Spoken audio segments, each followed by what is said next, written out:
বলেছিলিস না তুই আমাকে অনেক বড় রূপে পুজো করবি। আমি বড় রূপে তোর হাতে পুজো নিতে চাই। ভবেশ নিজের হাতে তার বাড়িতে 14 হাত কালী প্রতিমা নির্মাণ করেন। ভবেশ, মা কালীর এই বিশাল রূপ দেখে আমার গায়ে কাঁটা দিচ্ছে। ভবেশ, আমাদের বাড়ি ফিরতে অনেকটা দেরি হয়ে গেল রে। চারিদিকটা কেমন ঘুটঘুটে অন্ধকার, আমার কেমন যেন ভয় করছে। কিচ্ছু হবে না, অত ভয়ের কি আছে? মনে মনে মায়ের নাম করতে করতে এগিয়ে চল। তোরা আর যাই বলিস, রাসের মেলায় রাধা কৃষ্ণের প্রতিমাগুলো কি বিশাল বিশাল আকারের।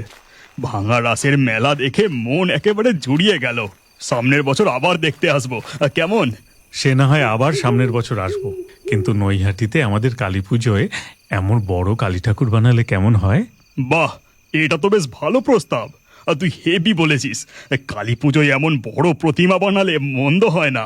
4 বন্ধু গল্প করতে করতে জঙ্গলের মধ্যে শ্মশানের পথ ধরে নদীর ঘাটের দিকে যেতে থাকে। ঠিক তখনই এক ছাতিম গাছের ডালে এত রাতে এই পথে কারা যায়? বুকে মনে হয় একদম ভয় ডর নেই। যাই, বেটাগুলোকে ধরে মজা দেখায়। এই কথা বলে ডাইনি ছাতিম গাছ থেকে সোজা তাদের সামনে এসে পথ আটকে দাঁড়ায়। ওরে বাবা, এ যে এক ডাইনি! ভবেশ, আমি তোকে বলেছিলাম না জঙ্গলের এই পথটা ভালো না। আমি অনেকক্ষণ থেকে এই ভয়টাই পাচ্ছিলাম। নিশুতি রাতে জঙ্গলের পথে গাছের ডালে ডালে শাকচুন্নি পেতনিরা জাগে। এই কথা বলে ডাইনি হাত বাড়িয়ে গদাইকে ধরে। ঠিক তখনই আর কোনো উপায় দেখতে না পেয়ে ভবেশ জোরে জোরে মা কালীর মন্ত্র জপ করতে থাকে। ওম সর্বমঙ্গল মঙ্গলে শিবে সর্বার্থ সাধিকে শরণ্যে ত্রম্বকে গৌরী নারায়ণী নমস্তুতে। চুপ কর তুই, আমি একে ছেড়ে দিচ্ছি। চলে যাচ্ছি এখান থেকে, চুপ কর। এই বলে সাথে সাথেই ডাইনি সেখান থেকে অদৃশ্য হয়ে চলে যায়। তারপর 4 বন্ধু আবার হাঁটতে শুরু করে।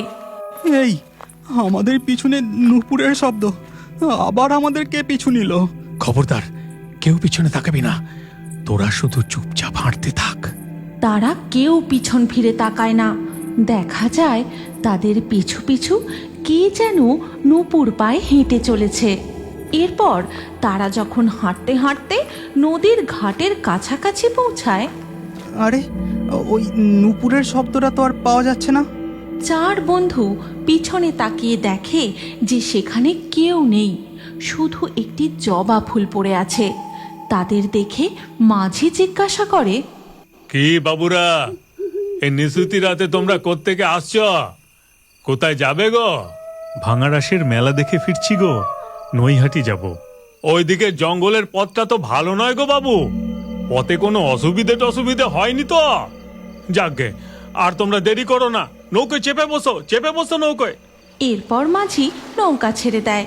তারপর তারা মাঝিকে সমস্ত ঘটনা খুলে বলতে থাকে। সে আর কেউ নয় গো, মা তারা ছিল। মা তারাই তোমাদের রক্ষে করেছে। জয় মা তারা, জয় মা তারা।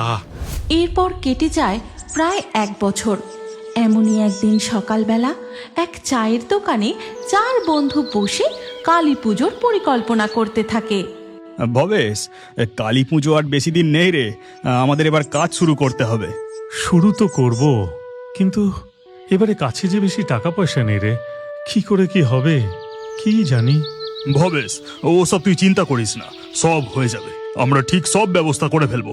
আরে, আমরা সবাই মিলে চাঁদা তুলবো, আর তাহলে তো আর কোনো অসুবিধা হবে না।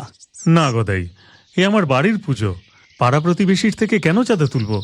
এরপর 4 বন্ধুর চা খাওয়া হয়ে গেলে টাকা মিটিয়ে যে যার বাড়ি ফিরে যায়। হ্যাঁ রে ভবেশ, কিছু কাজের খোঁজ পেলি বাবা? সামনে যে কালী পুজো, কিভাবে যে মায়ের পুজো হবে কি জানি।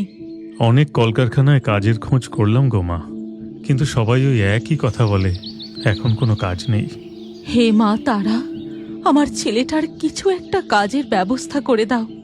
এই দরিদ্র সংসারে একটু মুখ তুলে চাও মা। এরপর ধীরে ধীরে বিকেল গড়িয়ে রাত হয়ে যায়। গভীর রাতে সবাই যখন ঘুমিয়ে, তখন হঠাৎ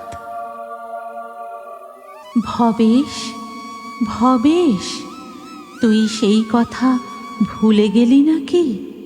বলেছিলিস না তুই আমাকে অনেক বড় রূপে পুজো করবি। আমি বড় রূপে তোর হাতে পুজো নিতে চাই ভবেশ, ভবেশ। ভবেশের স্বপ্ন ভাঙতেই সে আঁতকে বিছানায় উঠে বসে। মা কালীর এমন স্বপ্ন দেখে ভবেশ মনে মনে বলে, সত্যি তো, গতবারে নবদ্বীপের রাসের মেলা দেখে ফেরার সময় আমরা বলেছিলাম বটে যে অনেক বড় কালী মূর্তির পূজা করব। জয় মা তারা, জয় মা তারা। সেই রাতে ভবেশের আর ঘুম আসে না। এরপর ধীরে ধীরে সকাল হয়ে যায়।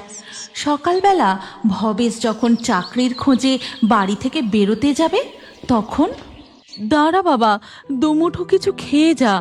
না মা, আজ অনেকগুলো কারখানায় খোঁজ নিতে যেতে হবে, দেরি হয়ে যাচ্ছে মা, আমি এলাম।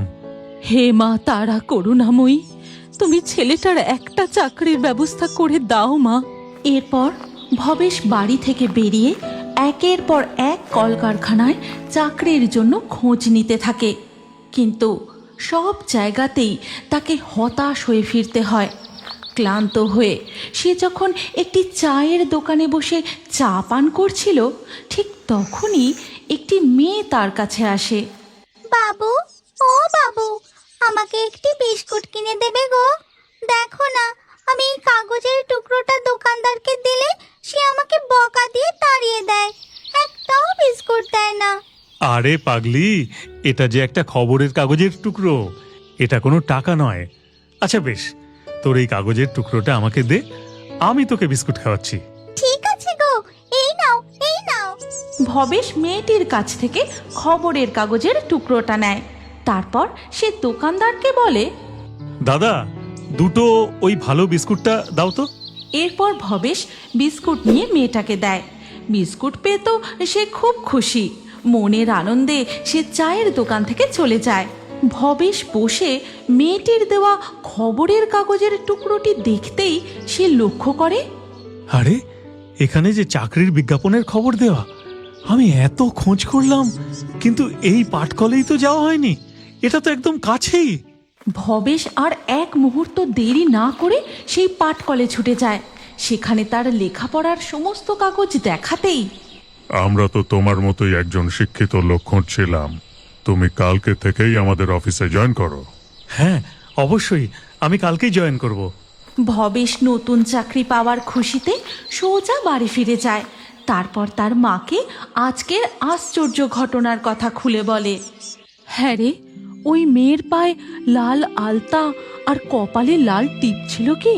হ্যাঁ ছিল তো, সে আবার এমন কি কথা, ছেলে মানুষ, তাই পায়ে আলতা কপালে টিপ পরে সেজেছে। ও ভবেশ, তুই যে তাকে কাছে পেয়েও চিনতে পারিসনি রে বাবা। আজ মা স্বয়ং এসে তোর চাকরির ব্যবস্থা করেছেন। জয় মা তারা, জয় মা করুণাময়ী। এরপর ধীরে ধীরে কালী পুজোর দিন এগিয়ে আসতে থাকে। মা কালীর স্বপ্নাদেশ মতো ভবেশ নিজের হাতে তার বাড়িতে 14 হাত কালী প্রতিমা নির্মাণ করেন। ভবেশের বন্ধুরাও তাকে হাতে হাতে সাহায্য করে। ভবেশ, মা কালীর এই বিশাল রূপ দেখে আমার গায়ে কাঁটা দিচ্ছে। পদ্মের ন্যায় তার চোখ। ডান দিকের উপরের হস্ত দিয়ে মা আশীর্বাদ করছেন, তার নিচের হস্তে মা জল ভরা সন্দেশ ধারণ করেছেন। বাম দিকের উপরের হস্তে ধারণ করেছেন তার খাঁড়া, আর নিচের হস্তে ধারণ করেছেন পাপিষ্ঠের মস্তক। এরপর ভবেশ মা কালীর পূজা শুরু করেন।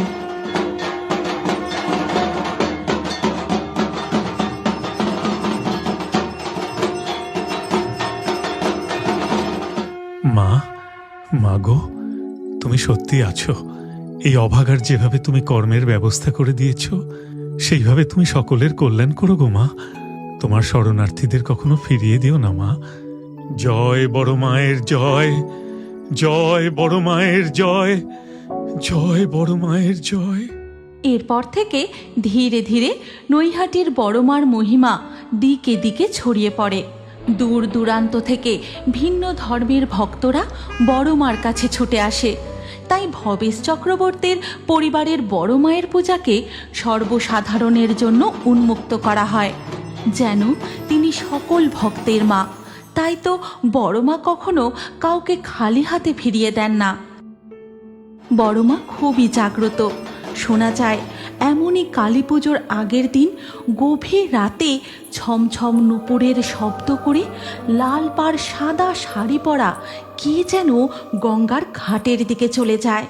তোমরা যদি নৈহাটির বড়মার এমনই আরও অলৌকিক ঘটনার কার্টুন দেখতে চাও, তাহলে কমেন্টে নেক্সট পার্ট অবশ্যই লিখো। আর এই ভিডিওটিও তোমার প্রিয়জন ও পরিবারের সাথে অবশ্যই শেয়ার করে পাঠিয়ে দিও। এই গল্পের পরবর্তী পর্ব যদি তোমরা দেখতে চাও, তাহলে কমেন্টে নেক্সট পার্ট অবশ্যই লেখো। আর আমাদের ফেয়ারি টুনস বাংলা ফেসবুক পেজটি এক্ষুনি ফলো করে নাও। এই গল্পটি ভালো লাগলে লাইক দিয়ে শেয়ার করে দাও।